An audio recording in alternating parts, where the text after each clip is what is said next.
a champion, a champion. It's just me, I still on it, 'cause you all wanna be loved. Yeah, you all wanna be loved. Hey, everyone. Welcome back to the Crimson Dynasty. I know I have a smile on my face. I'm trying to smile. I try to be positive as much as I can, like Dan with his gracious smile. So hopefully that'll just kind of infiltrate the YouTube spaces and hopefully we can like radiate some positivity to our viewers. So I do want to welcome everyone who's new here. And for those who have been here before, thank you for your support. We are the sister channel of the Bama Standard, which I know a lot of you are familiar with.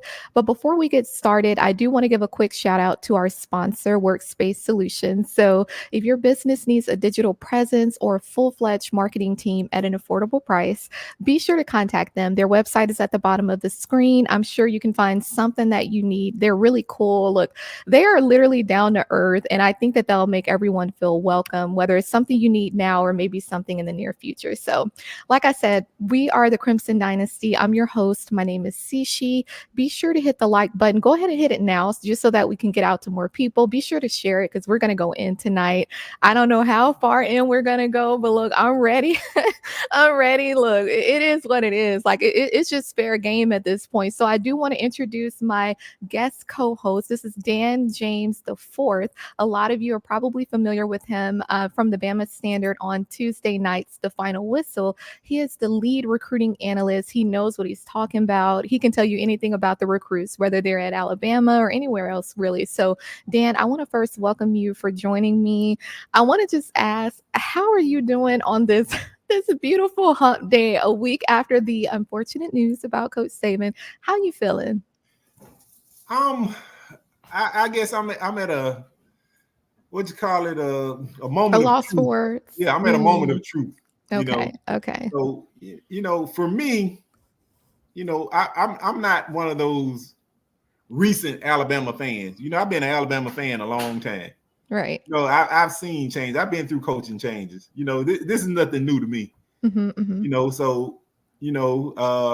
I enjoyed the Coach Saban years. Now we're at a point, we're at a crossroads where, we're going a different path. It was brought to us faster than we expected. We didn't think this ride would end anytime soon. But I'll get more into that later. What was Coach Saban's breaking point? I got backstory to that and everything. Yeah. But I'm just ready. I'm ready to see what the new era is going to bring. So yeah, we are. Now we're with the we're with players jumping into the portal. It's like we're holding the sifters. We're sifting. We got players falling through. What we're going to be left with. Interesting. That's what it's like. So I think the core of the team that stays. I think it's going to be a special year. 2024. I agree with you, Dan. A few words that you mentioned, sifting. Now that's something that I think maybe it was needed, and maybe Coach Saban saw that and we just didn't. But I want to get your perspective on Caleb Downs entering the transfer portal. I think this is one guy who a lot of us wanted to see stay. I think Caleb Downs, him, being a true freshman, he had more than an impact, as far as our games. And to me, he showed up at 100% in each game. So I want to know from your perspective, are you surprised with him being in a portal? How do you feel about that? Yeah, I'm kind of surprised, but it goes back to, he's a great player, but was he a leader of the team? Maybe not, but he was a great player, one of the best freshmen, ever come through the University of Alabama. So he's going to make a decision that's best for him and his family. And it's time for us to, see what the next few days hold. There's a slim, I say very slim possibility of him withdrawing his name from the portal. So I'm going to wish him well, in his future endeavors, so. Yeah. Well, I'm going to take a different approach. I think I want to say shameful. I think it's ridiculous. I think that, honestly, I feel like he should have been, I have family that played at Alabama, and I feel like if he was one of my relatives, I would have told him, you know what? I know that this is a lot of change at once, but if I were you, I would stick it out maybe one more year just to kind of see what DeBoer and the new staff, what they actually do, what they accomplish. And I don't think that they're even giving him a chance. I mean, you look at Caleb Downs, but you look at Caden Proctor. My thing is, look at Washington. They won the Joe Moore Award last year. So to me, us getting their O-line coach, getting their OC, that's big news for them. And I'm just so surprised. I kind of heard that, maybe he was missing home. I don't think that's the case, because I think that had Alabama won the national championship, he wouldn't have been missing home. He would have been right in Tuscaloosa, Alabama. So I'm not buying none of that. I think that when it really boils down to it, these players who have entered the transfer portal, aside from Roydell Williams, that's probably one of the only ones that I would kind of give more grace to in terms of the portal.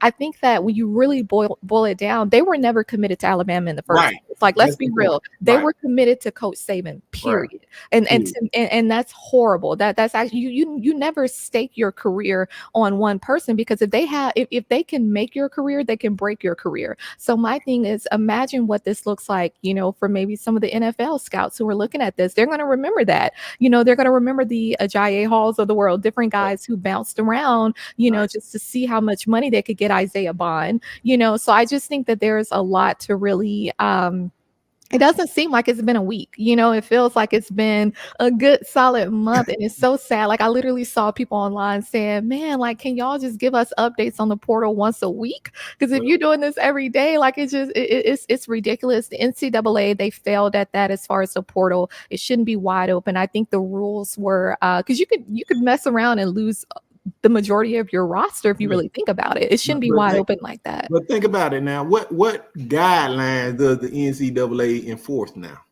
So it's a much bigger issue than the NCAA. So I mean, but think about it, Dan. There has to be, when I think about implementing something that's this huge, if it's gonna have this huge of an impact, it also has a large chance of causing like a catastrophic issue. So in my opinion, there has to be certain conditions that are met. And then if you really want to look at it, if they're going to leave it wide open like that, then that means that Alabama should be able to go on the recruiting trail and make up for that. We should be compensated for these guys. I mean, clearly they want to be sold off, so we should be making some money too. I mean, normally you have a buyer or and a seller, so I just don't. Yeah, exactly. Be compensated. I mean, you have a buyer and a seller, so they're putting themselves on the market, right? I literally saw an article that popped up and basically said, how much is Caleb Downs worth?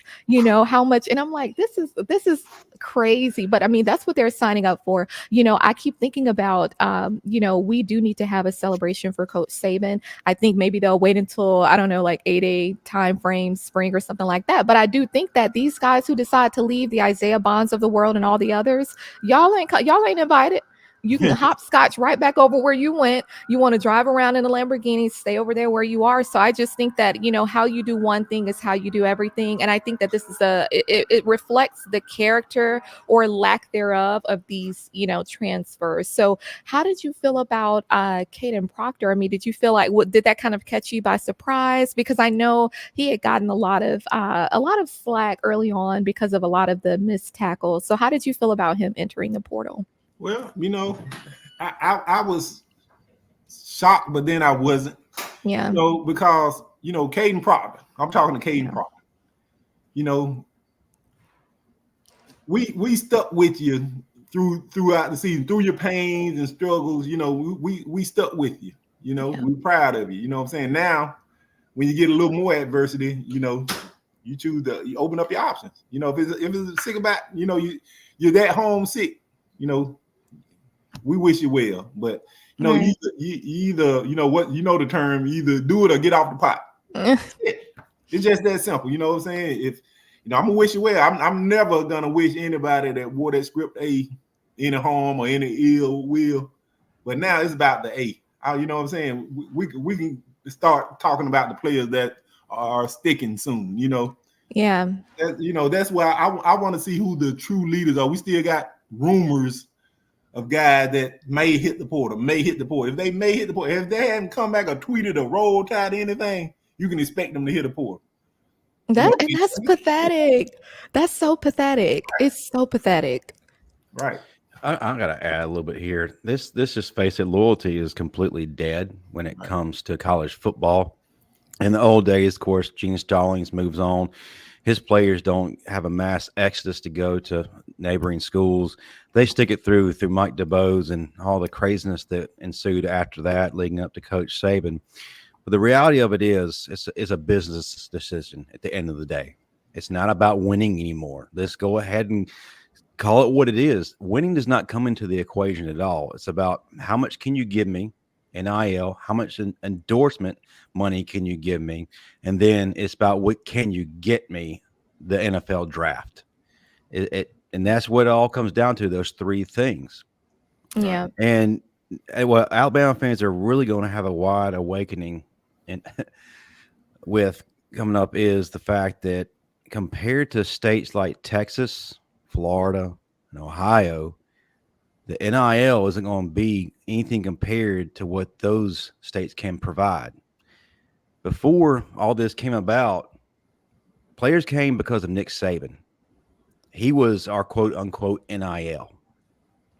And he can make up for a lot of what other schools were offering in terms of money because of who he was, his reputation, and what he can eventually do for the players in terms of development, winning titles, and getting to NFL. He's gone. And there's going to be a drop-off because of that. Unless there's some large oil fields that are opened in the state of Alabama, it's going to be hard to compete against the oil money of Texas or whatever the import is of, say, Florida or Ohio. The playing field is about to take a drastic change. And I agree with also talking to some players and talking to their parents. We really need to see past the hardship of players exiting and celebrate the ones who are there. Right. Yeah. Yeah. And shout out to my boy Jaeden Roberts. Yeah. All of them. Shout out to all of them. Tyler Booker, Olois Devontae Smith, Miles McVay. the ones that aren't afraid to speak up. I mean, because some of them have man. Yeah, but you mentioned something as far as, just the NIL and the oil money. I don't know if people know about this. I saw it today that Texas, their athletic department pulled in a revenue of $271 million last season. Like that, and they said that set a record for the NCAA. So that Lamborghini that y'all saw Isaiah Bond rolling around in a couple of days ago, I'm sure that 271 million can buy a few of those. So it just speaks volumes. I think Kendrick Blackshire going out there to Texas, it really says a lot about, character integrity. I mean, I understand, it on the business side of things, but I still think that, it makes me question, why did they come to Alabama in the first place? Like, it had to be more than just Coach Saban. Kendrick, I'm not mad at him. He went home, Yeah. So, well, not only that, I think we could all agree his time had passed. He suffered injuries and he got buried in the depth chart. A guy that looked like Thanos coming from high school, a grown man, check his birth certificate. But if he's rendered powerless to do what he does best because of injury, it's hard to see his ceiling. It's hard to see what he can do when you have guys like Deontay Lawson and Jahad Campbell balling out. Now I can understand him leaving to get an opportunity to use what he has left in terms of eligibility to put himself in the NFL. That I get. Just like you mentioned, Roydell Williams. He's accomplished a lot. He just kind of got buried behind a crowded running back room, and he just needed the opportunity to kind of boost his stats a little bit, improve his stock. To me, I don't feel like his stock will improve much more. I think he's proved himself enough. I think he's shown what he can do. He has value. I think he's a day 2, high ceiling, day 3 pick. So, but going to Florida State, it makes sense for him. Yeah, I understand, him leaving. I guess, and I know, Dan, we've talked about this before. All of us really have, is a lot of us were questioning throughout the season, where are the real leaders? Why aren't they speaking up? And I think that this right here is kind of showing us, kind of an insider's view of what was really going on there. Because the thing about a real leader, they embrace change, even, and when you look at uncertainty, because that's something I think that's a part of this too. And the root of uncertainty is really just fear. I think that they fear the change, they fear the unknown, they fear not knowing what those results are going to look like. So they'd rather bow out now, than later. I mean, Justin, you mentioned Tyler Booker, Devontae Smith, Jaeden Roberts, and then even Jihad Campbell. Some of them, they actually spoke out about Those are this. leaders. Right. Yeah, they're real leaders, and it takes that. I think Devontae Smith literally said, he's Yeah. like, in DeBoer, I trust. I mean, if you ain't wearing crimson, then you know what the rest of that You know what the means, rest is. Yeah. So I Well, guess, it comes down to who is pouring into these people. What kind of leadership system do they have in place around them? And I'm not talking about coaches. I'm not talking about staff. I'm talking about their circle of trust beyond the football field, their parents, their friends, their trusted advisors. mhm. And that's something we don't really think about. Who is actually pouring into them that they are absorbing from? Yeah, they're You have actually guys like listening. Jaeden, who's got a strong family, strong Christian background. He has leaders around him. They're pouring into him. When you hear him talk, it just emanates from him, the kind of leadership he has around them. I think a lot of these kids, one, are acting out of emotion and Mhm. acting out of the negative people who around them are saying they're feeding into them, who really have no clue what their life down the road may look like if they make a certain decision. They're looking at present. They're looking at the cosmetic side. How much money can I get? Oh man, you get that Lambo. All right, man, Coach Saban's gone. They ain't gonna give you that at Bama. They're looking And at pure most of them don't even cosmetic. you don't even know how to drive a Lambo. Like that's not your everyday, vehicle. Trust me, I know. So And by it's the way, I hope somebody talks to you guys about gift tax, because come tax time, that exactly, little Lambo exactly, is gonna exactly, come up when exactly. they ask you a couple of questions there on your turbo tax. So maybe the first thing you want to do is get a financial advisor, because the way you're going to be taxed is going to be out of this world. Yeah, I think that when you even looking at what Tyler Booker said, he said that no dollar amount could buy his legacy away from Alabama, and to me that was kind of some shots fired. But I'm glad that he said that. I think the fact that Ryan Williams, that 2024 recruit who decommitted from Alabama the same day that Coach Saban announced his retirement, but then he just made a surprise visit. I think that speaks volumes too. It's just, I I say don't lock the know. door. Everybody's That's enamored what with I would Ryan do. Williams. I Yeah. get it from an athlete standpoint. He is gifted beyond all measure, but from a commitment standpoint, what are you getting? I'm not trying to talk bad about the guy, but this guy's kind of bouncing around with his emotions and kind of gravitate more towards, like I said, the cosmetic side. You see all these videos and these posts on Instagram of what he's doing at Auburn and all these other places. And as soon as something changes, yeah, albeit a big change to Alabama, he's out the door, but then he wants to kind of come back. No, I'm sorry. I question your Well, motivation for coming back.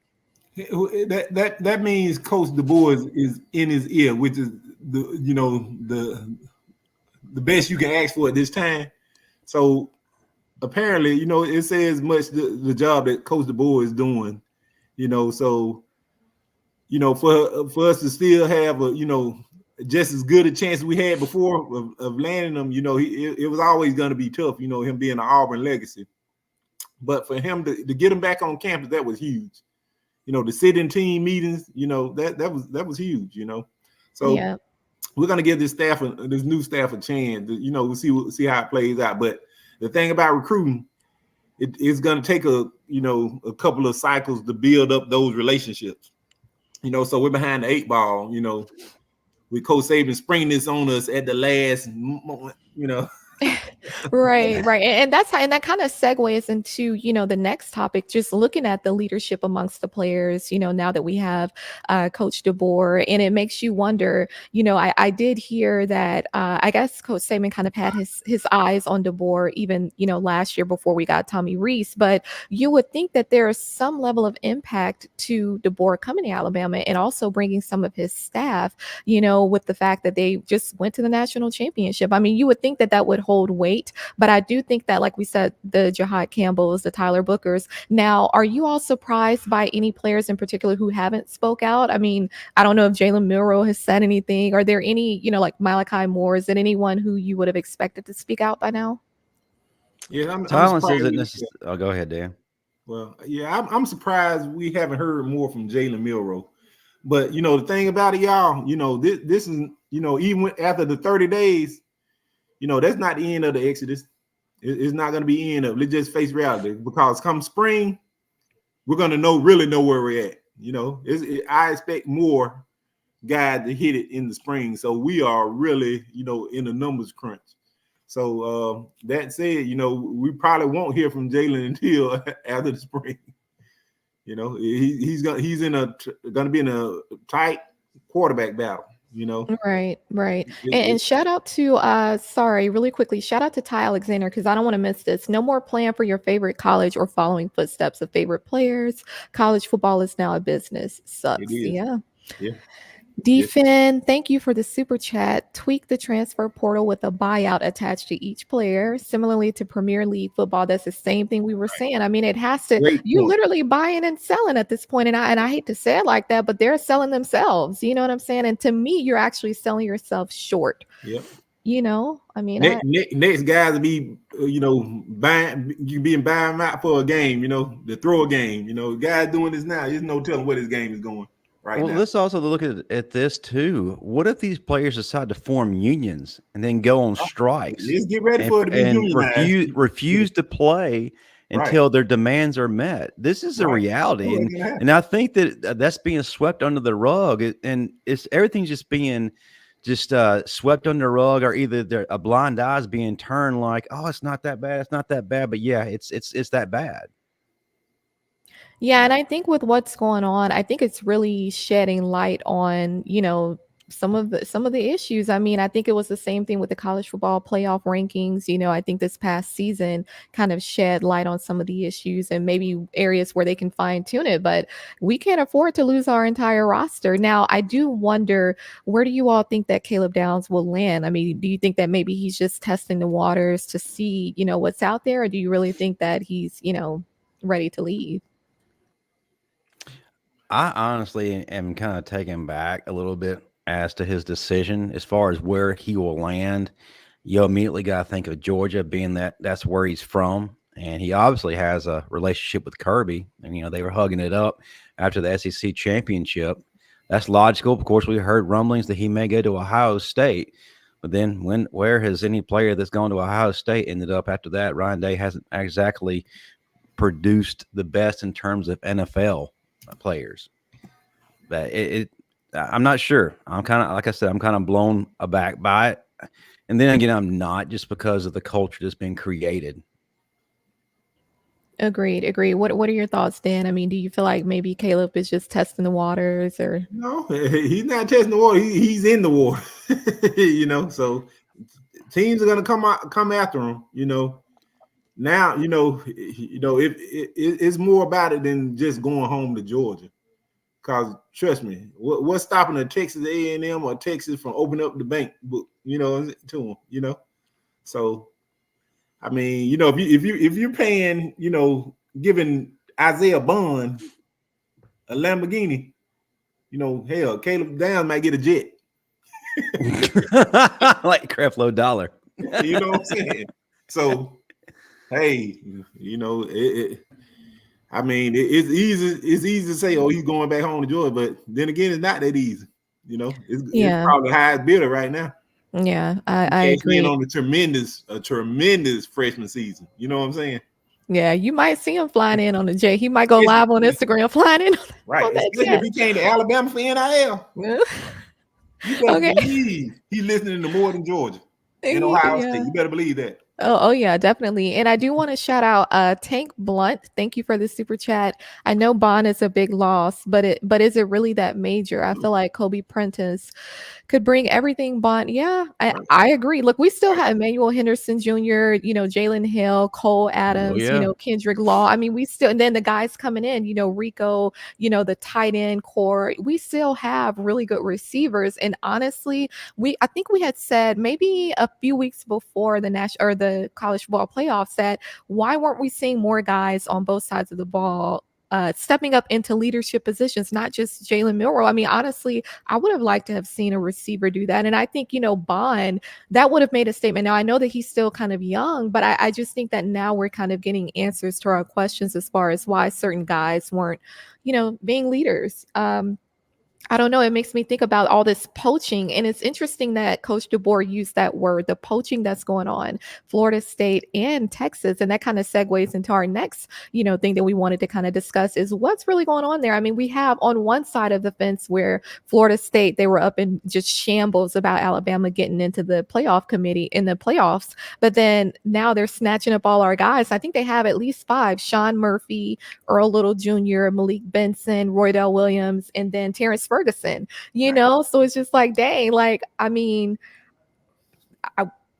thank you. I don't know. I mean, you're saying good things, but not directly. So it's just like, I just really wish that there were more restraints or conditions in regards to these schools. But how do y'all feel about Florida State and Texas in particular targeting Alabama players? I'll start with you, Dan. I mean, really, wouldn't you? Like we're as an Alabama fan, we're hoping, to get all these Washington players that were just in the national championship.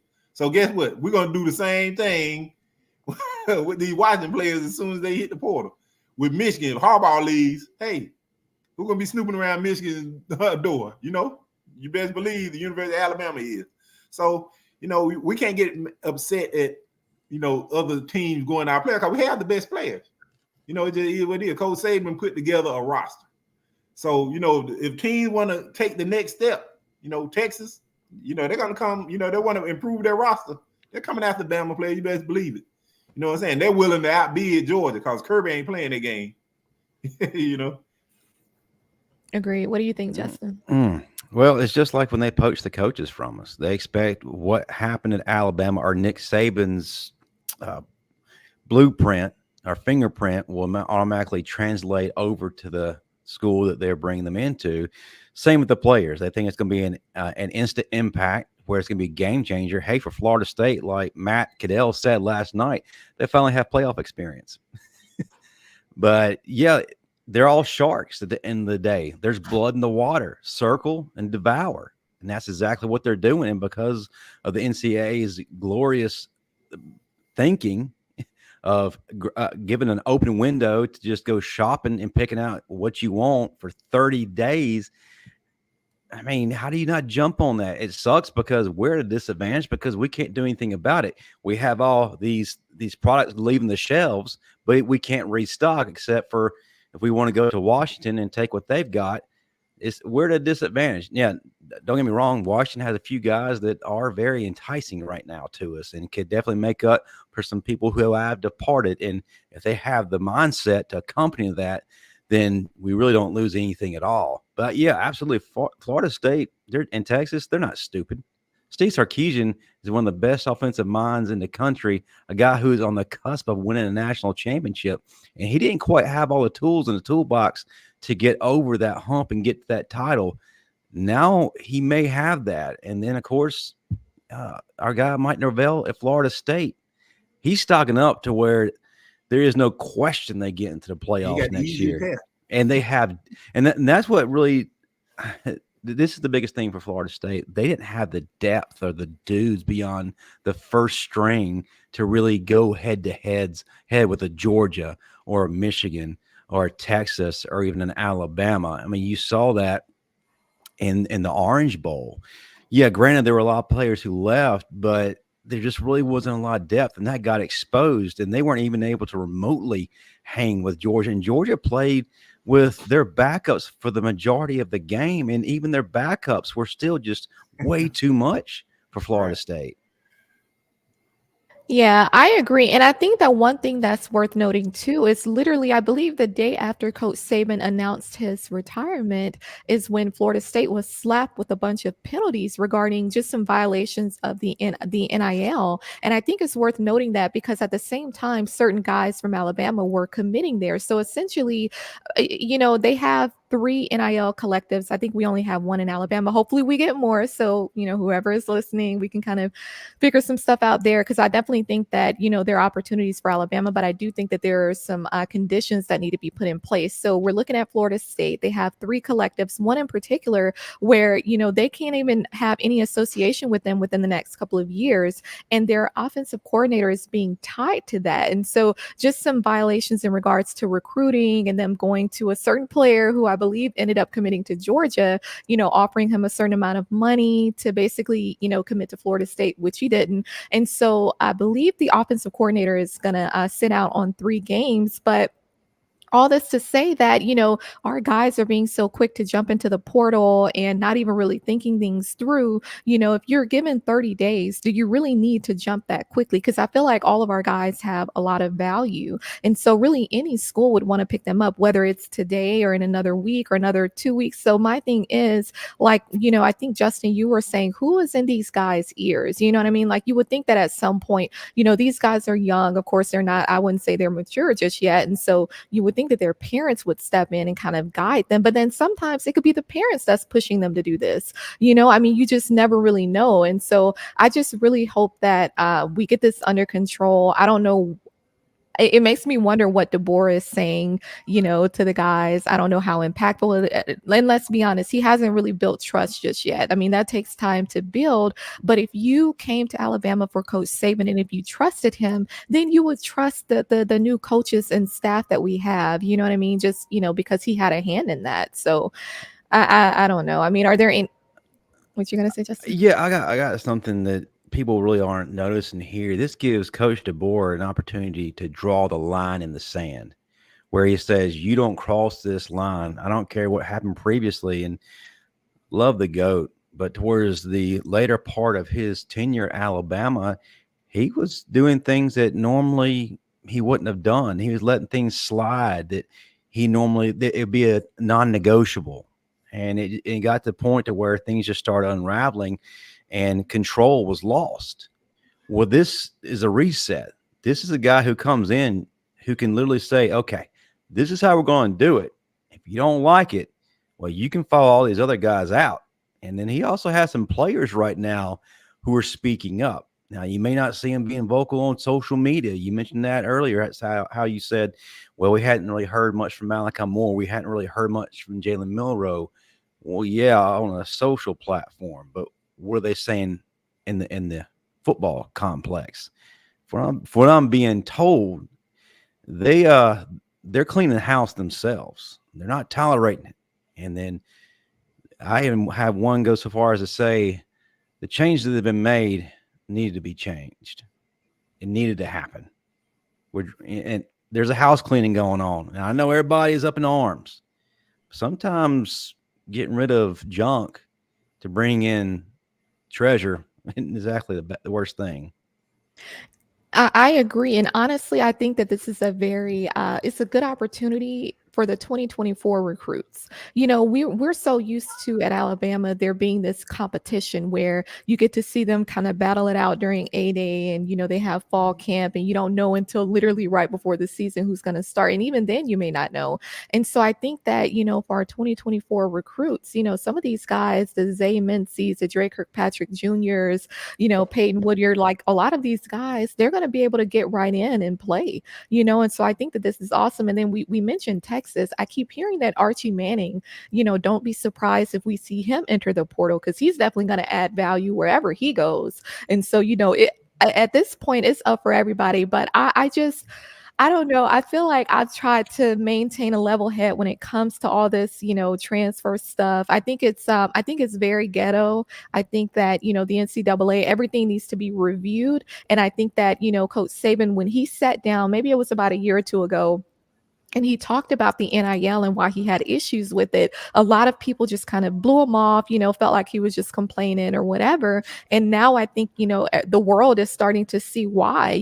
Let's be honest. Some of these guys, if you're someone who knew that you were going to be able to start like an Isaiah Bond, you have literally no excuse to leave aside from the fact that you're getting a big paycheck. Let's be real. I could understand a Sean Murphy. I could understand a Shaz Preston or a Des Ricks, guys where they probably would have, they most likely wouldn't have started, but I think that they would have still touched the field. But someone like Isaiah Bond, dude, you were going to start. So it's obvious that it was about the money. And to sit up there and have the audacity to say, oh, this is a brotherhood. That's not Bama Sci-Fi. I don't know what brotherhood that is, but that's not the Bama Sci-Fi that we know. How you don't leave your brothers hanging like that. Like, I just, I don't understand it. I think that it's, I want to say pathetic, but I'm trying not to speak too harsh, but it's really pathetic and they should be embarrassed. But like the saying goes, where there is no pride, there is no shame. That's why they're not embarrassed. For you to walk your behind up into Tuscaloosa and you want to walk down that walk of champions. So you want to be a champion. You want to act like you're committed to Alabama.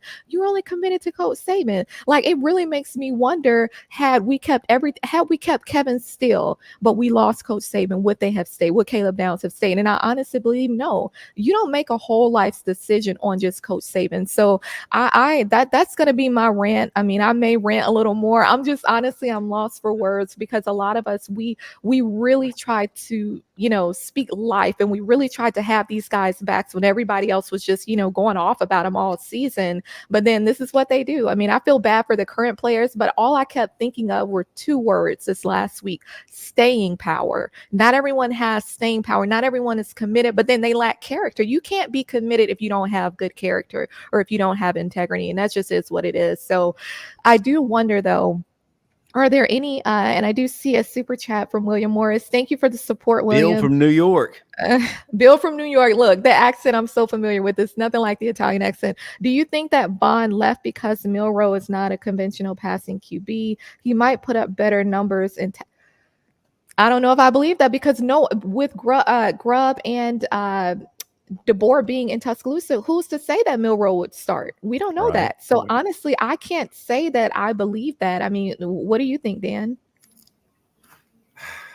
He took the bag. That's just plain and simple. That was it. Lamborghini or the second part of his question. Play with Jalen Milroe. That's what it came down to. Basically. Yeah. So he basically took the bag, and he's going to Texas. And guess what? He still got that Lambo, but guess what? He's going to be 4th or 5th on the depth chart at Texas, because they're still taking, more productive wide receivers than him. That's exactly what I was wondering. Yeah. I was curious that any of their wide receivers who are coming back, where does it makes me wonder, did Sark promise him anything? Because my thing is like, from a Lamborghini that he don't know how to drive. Like, those are not easy to drive. What do you think? What do you think, Justin? I mean, how do you feel about Will's comment? I'm trying not to be petty at all, but let's get petty. I got a glimpse into what his motivations were when we approached him to be on the Bama Standard, the main show. And this is when he had his NIL agent, and his NIL agent reached out to us and he tried to make it sound like that he was excited, like this is a great opportunity for the both of us. Isaiah would love to be on your show. Let's make it happen. We're about to start the playoffs and pursue a national championship. Isaiah just became the grave digger, Daniel A. Moore painting on the way. We would love to have him on your show. And so I asked politely, I made sure I tagged Marvin in this so Marvin can see the conversation. I said, that's great. Let's make it happen. What would it take to get him on the show? And then I saw what it took. Got an email shortly thereafter. And then I got the response from Marvin before I even had a chance to read this. The response to Marvin said, what in the hell are they thinking? We were told the asking price was $2,500 for 30 minutes. That was a hard pass. I'm sorry, but we don't empty out our bank to bring on anybody. I don't care what level you are in terms of a player. And this be real too. In the grand scheme of things, outside of Gravedigger, what have you done? What have you done to solidify yourself as the legend of Alabama at that position? Because I'd much rather have Kevin Norwood on, who is a certified legend, than a guy that had one big play. And Kevin Norwood wouldn't ask for $2,500. Let's just be real. And as far as the second part, Jalen Milroe, yeah, I think that our eyes are saying one thing, but then two, logic is not stepping in either. Some of us have logic. And what I mean by that is we haven't seen what Ryan Grubb can do. And he's one of the best guys out there right now in terms of development. Look at what he was able to do with Penix. Penix was a dude at Indiana. Don't get me wrong. I'm not taking anything away from him, but he elevated. He got to the next level. He got to be in New York for the Heisman. He was a finalist, and he probably should have won. So who's to say that he can't do that with Jalen Milroe? If he tweaks some things, he gets the passes where they should be, teaches him how to make adjustments at the line of scrimmage, adjust the protections and whatnot. Man, who's to say the monster that Jalen will become? I mean, he's already a better runner than Penix. If you get his arm on fire, you're going to see records that are set that are going to make you think, what did Tua do? What did Bryce do? I'm probably going too far with that one. Sorry, y'all. Don't throw stones at me. But the thing is, we don't know. And I think that we need to pump our brakes, players included, and see what happens when we put the cake in the oven, as Coach Saban said, and then we pull it out. Even in spring, we won't have a good idea of what it's going to look like. We'll get some of a glimpse, but we don't really see what this offense or this defense is truly going to be probably till about the fourth or fifth game when everything's kind of in gear, everything's in sync. I just think everything's a little bit premature, and it goes back to the wrong motivations, making premature decisions, but also making decisions based on cosmetic or material things. Yeah, and I think our fourth game is against Georgia, so that would be very interesting. That's when you need to rise up. Yeah. No, honestly, when rise up, the Falcons rise up. They fall down. They use that term, rise up. Rise up, look, rise. Shout out to Ty Alexander. I will rise. Y'all didn't catch it. Shout out to Ty Alexander. Thank you for the super chat. Bond started feeling himself after the Auburn catch. I'm really glad he's gone. I've always thought Kendrick Law was better and glad Proctor gone. Look, I mean, we can say that too. Amari Not Black, getting on Instagram Live after we lost to Texas. I mean, that had everybody going off. I think even former players, they lost it at that point. This does give opportunity to the Kobe Prentice and the Kendrick, because honestly, Kendrick Law, we could have utilized him more and even better, last year. So I'm hoping and praying that those guys, that they have the right people in their ears, but that they're motivated by the right things, because you talk about brotherhood with what our team is going through right now. All this can do is really bring them together and have even more of a closer bond to where they really show out. I mean, I think that we can really surprise a lot of people this season. Are there any, I guess, I don't want to say key players, but any starting players from last season that you think may still be, on the radar to enter the portal? Because, we don't want to surprise everybody. Like we've been getting hit literally every single day. Like honestly, I've been a little apprehensive to even open up Instagram or YouTube. Like literally, I never, and you know what? I'm just like, what the hell? What is this? This is like completely ghetto. It's unfathomable. I never thought I would see the day where I would literally be embarrassed to be a supporter of certain guys, not of Alabama, but of certain players, because we've literally gone to, I don't know about other channels on YouTube, but we've gone to bat for some of these guys. We literally have. Shout out to Kenny. Thank you for the super chat. Did Bond get paid for the painting? Did he have to pose? What we know is that Bond is going where the money reside. I think for his parting gift from Tuscaloosa, we need to get him a shirt that says "Where the money reside" with the little airplane emoji or something, because that's where he's going. Can I get a piggyback question there? What about all the people who bought that painting? Did they get a refund because you took off? Can we use some of your NIL Texas oil money to pay back all the people who purchased this print? Agreed. There has to No, because it was be against Auburn. right. Yeah, you're right. But do y'all feel like a part of this I don't want to call it an exodus, because I still believe that we're going to be able to retain the guys who need to be there. I'm going to say that. But do you believe that it's solely because of Coach Saban? Take out the money aspect of it, solely because of Coach Saban, or do you think that they're just looking for those bigger names? Because look at Auburn, Hugh Freeze and Cadillac Williams. I mean, the names don't really mean a whole lot when you really think about it. I think it partly does. Like I said in the beginning, what Coach Saban brought in terms of his legacy was a major appeal. What he brought to them in terms of development, winning titles, accolades, getting into the NFL, that was a big appeal. And that's what they gravitated to. That's why a lot of them, like I said, they put aside the millions and the Lambos and all that, because they knew ultimately in the long run what Saban provided would trump all that, and they probably could go get exponentially more at the next level because they had him. But now he's gone, and they're looking for the next big thing, the one who can not be necessarily a Saban, but who can still have that kind of an impact, like a Kirby. Kirby right now, if this call it what it is, he is the next Saban-esque coach out there if you had to crown any other coach with that moniker. Not so much Sarkisian, but he does excite people with what he can do. He's an up-and-comer. He has the money behind him. Norvell, kind of. He excites, but it comes down to money, and they're just looking for that next big thing.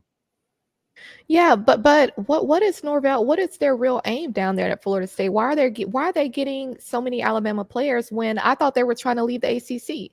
So shouldn't they be trying to raise their $500 million? I mean, what's happening there?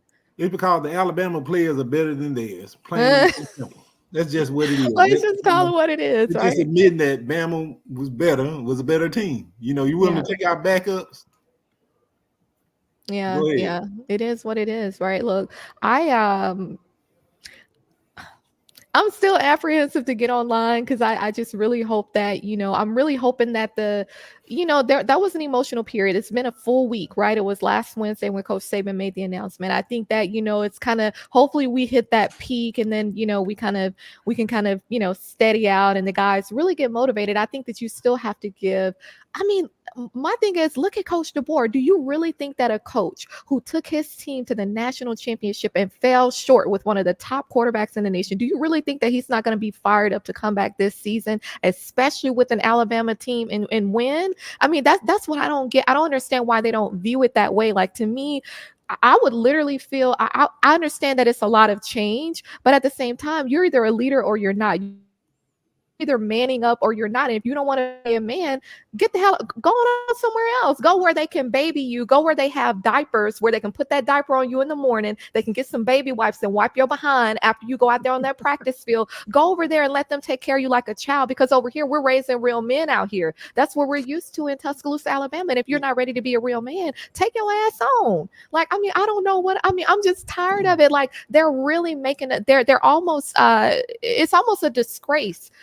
Because when you go back and look at these guys' initial videos when they first signed with Alabama, what were they all saying? They mentioned Coach Saban, but they also said the reason why they're coming to Alabama is because of the standard, because of just what. That's politically correct BS. They're kissing babies, shaking hands, giving Sunday school answers. Of course, they're going to say that. It's all politics at the end of the day. Exactly. And we see that now. We see that was just fluff. And I do want to give a shout out to Brian. Thank you for the super chat. Harbaugh and Kirby are clear 1 and 2. Yeah, but maybe Harbaugh is leaving for the NFL. Who knows? They still got to wait and find out what's going to happen as far as, infractions and violations for signal, still in too. So, I'm sure he's going to probably try to get away from that. But look, I know that we've been talking a lot about this and we're going up on an hour, but I did want to touch on really quickly. I saw the final AP rankings, the top 25. And I know that, to some degree, it doesn't hold a lot of weight per se, but I just found it interesting. I believe they had Alabama at number 5 and I was just shocked. shocked. I mean, because my thing is when you sit up there and you try to establish something like the NIL, you try to establish the college football playoff, which they're trying to separate it. But at the same time, it makes me wonder who's going back and revising these algorithms that's being used to determine the rankings. Like I want to have that level of intel, because to me, something is wrong there. It makes absolutely no sense why Alabama would be number 5. I mean, we beat Georgia in the SEC championship game, and technically we lost the Rose Bowl, but Texas lost their bowl game as well. So I don't understand how they would be ranked ahead of us. Maybe they're seeing something that we're not. And I think it's worth mentioning too, since I just mentioned the Rose Bowl, the same guy, Connor, who stole those signals, he was literally at the Rose Bowl. And you would think that if Michigan was essentially trying to say that they had no knowledge of that they were separate from that, they would have had some type of separation agreement to where he would have been banned. So I think that speaks volumes. That stood out to me, and I wanted to mention it last week. But of course, we had bigger things to talk about, i.e. Coach Saban. So I just really wish that everyone put into perspective just this timeline of events. And I do want to shout out Sharon. Saban is still Kirby's daddy. Can we collectively agree to that, despite how much Georgia fans try to make us think otherwise? Kirby has one victory against Saban. Well, Kirby knows that, though. Yeah, and a string of years dating back to 2007. Yeah. So listen, yeah. Regardless of what he does, the rest of his legacy, he's 1-5 against the GOAT. So we're not going to even mention Kirby, you know what I'm saying, anymore. He's 1-5 against Period. Like that's it. Period. That's it. At the end of the day, 1-5. Bear Bryant wasn't 1-5 against anybody. Neither was the GOAT. You know what I'm saying? So let's dismiss Kirby. Yeah. Yes, 1-5 against Kirby. Let's give him the entire roster if he wants. 1-5 against Kirby, and we've lost 2 altogether since 2007. Of course, the previous coach was there, which I had respect for him. I loved him. Mark Richt, yeah. Mark Richt. And you know what? I think Mark Richt, he was respected by a lot of people. The people gave him a hard time, and they struggled in those bigger games, and if they even made it at times, but he was still a respectable man. And so, but I do want to give both of you an opportunity to just, if there are players watching right now, what would you say to them? Maybe some of the ones who are kind of on the fence, they don't know if they should really buy into all these coaching changes that are happening. What would you say to the players to give them a different perspective from even maybe their own family members who may, be talking about money right now? I'll start with you, Dan. Anything that you would say to them? Yeah. Look at the big picture. Do what's best for you. We don't know. We sit here. I'm an Alabama fan. Of course, I'm gonna tell you. Roll with the tide. But at the end of the day, do what's best for you. You know what I'm saying? So, that's something you have to look within yourself. Look and see within yourself. Did you commit for the right thing? You know what I'm saying? If it's about NIL, listen to our pitch. Alabama has NIL as well. If it's about finishing, you know what the answer is, so do what's best for you, because I'm gonna tell you, do what's best for the University of Alabama, because regardless, not, I'm if you're at Alabama, I'm gonna follow you because I'm Alabama, I can't tell you what to do, you know what I'm saying, but I'm gonna continue to be an Alabama fan, until I get a Lambo, I guess. Hey, look, Texas made that they got that 271 million last year in revenue. Call up Sark. They got, they don't cost too much, especially you, so you might be able to get one. Justin, any messages for the remaining players?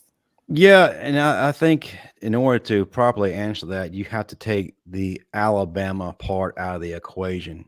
If you really want to advise them, you got to advise them to, one, get a circle of trust of people who can pour true life into you and direct your path and where you should go to help you ultimately become who you're meant to be, what God has called you to be.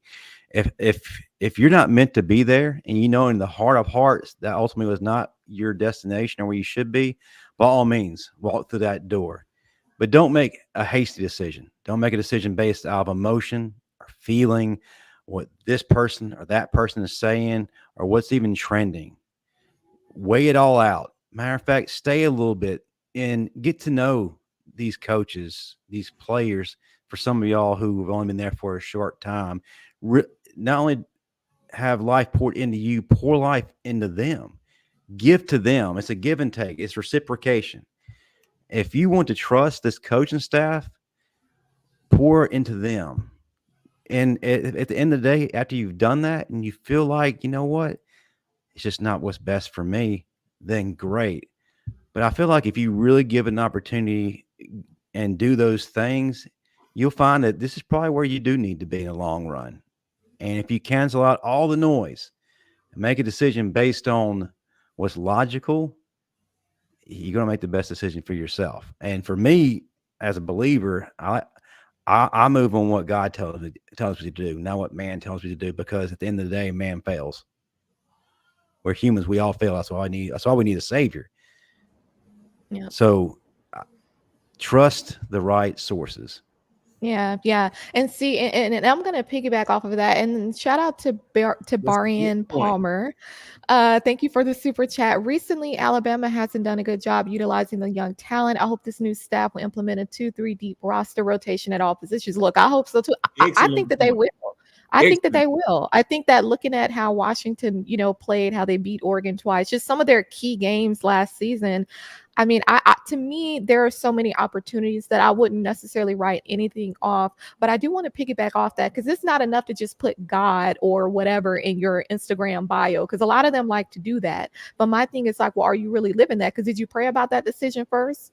Most likely not, and I would say too, for these true freshmen who've made a lot of impact, I truly believe if I were them, like I said, I have family that played at Alabama, and I look at these guys sometimes kind of like a younger brother. I look at them like, if Caleb Downs was, come on, Justin, you better lead people to the Lord. Look, lead them to salvation, because we all need it, right?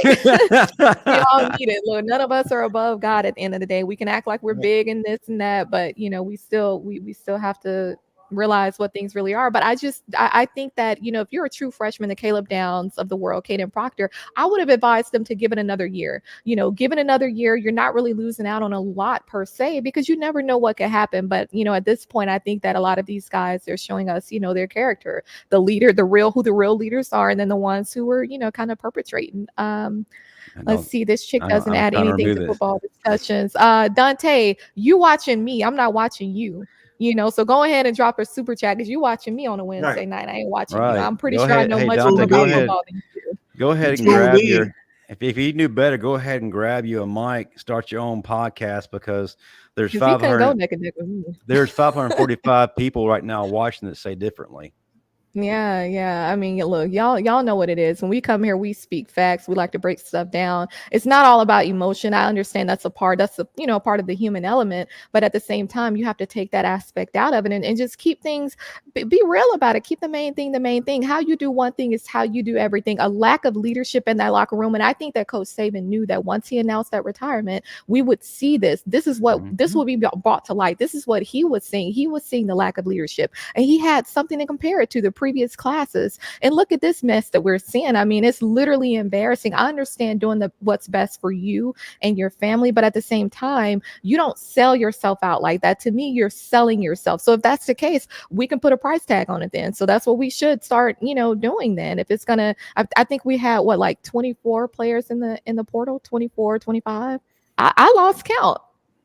And those of you selling yourself, some of y'all are not even worth Dollar General. Well, let's talk about it now. Even some of the 2024 and 2025 recruits that have been decommitting, but I think that we'll be fine. I think that like Dan mentioned, that word sifting. I think that that's going to show us who really should be there. They're going to all buy in, and we have the leaders. The Tyler Bookers, Jahed Campbell, Devontae Smith, all these guys.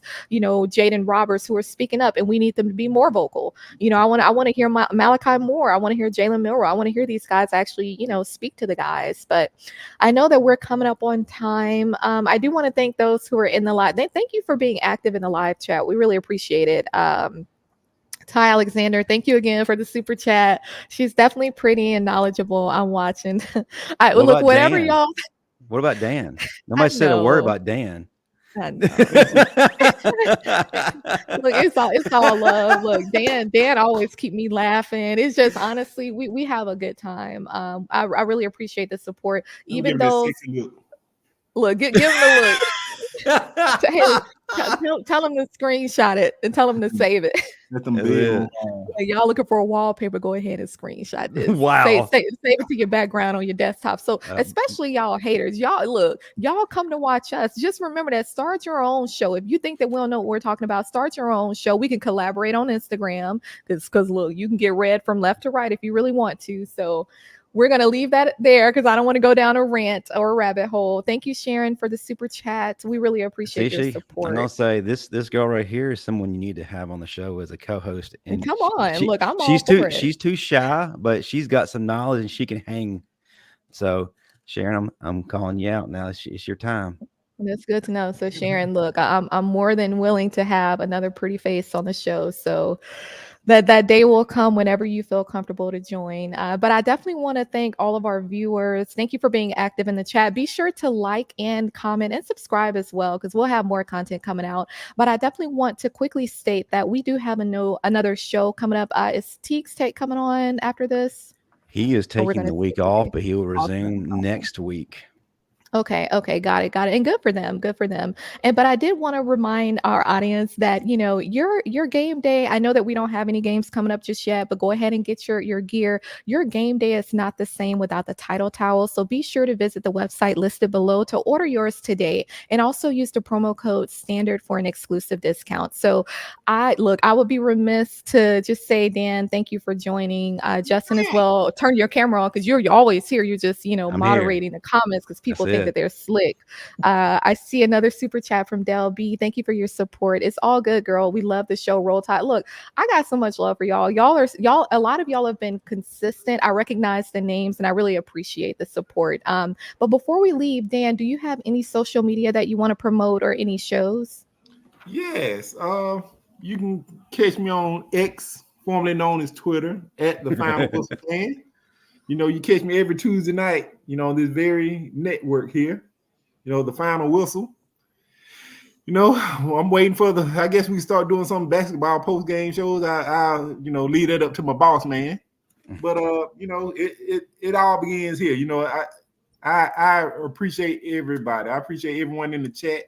I appreciate you, C'Chi, Justin. Love you guys, man. Appreciate y'all for giving me this opportunity, But, hey, Bama Nation, hold your heads up. Don't worry about these trolls. They on our show. They ain't on Kirby's show. They're on our show. So we're gonna ignore them because we're gonna do our show. We don't let them hijack our thread. So if y'all want to like these trolls up in the thread, y'all go ahead. I can't type that fast. And shout out to Jarvis. Thank you for the super chat. You went from Bama to Auburn. Antonio Kite went to Auburn? Yep. Yeah. Now that's embarrassing. It's embarrassing that didn't nobody care. It's like settling for hamburger when you can have steak.